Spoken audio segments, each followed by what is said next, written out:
Suami Sandra Dewi Harvey Mois ditetapkan sebagai tersangka korupsi tata niaga timah wilayah izin usaha pertambangan PT Timah oleh Kejaksaan Agung pada Rabu 27 Maret. Suami Sandra Dewi tersebut dikenal sebagai pengusaha kaya raya.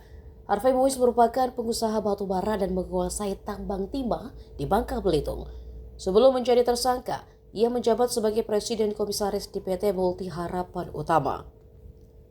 Dikutip dari bangkapost.com, Harvey Mois juga terkait dengan sejumlah perusahaan seperti PT Refinet Bangkatin, CV Venus Inti Perkasa, PT Tinindo Internusa, PT Sariwiguna, Bina Sentosa, dan PT Stanindo Inti Perkasa.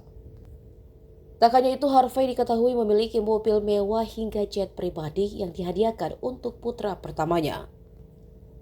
Harvey Mois dan sang putra Rafael Mois sempat menjadi brand ambasador merek mobil mewah Ferrari Roma pada Desember 2021 lalu. Walaupun memiliki suami tajir melintir, Sandra Dewi ogah pamer kekayaan sang suami.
Download Tribun X sekarang, menghadirkan lokal menjadi Indonesia.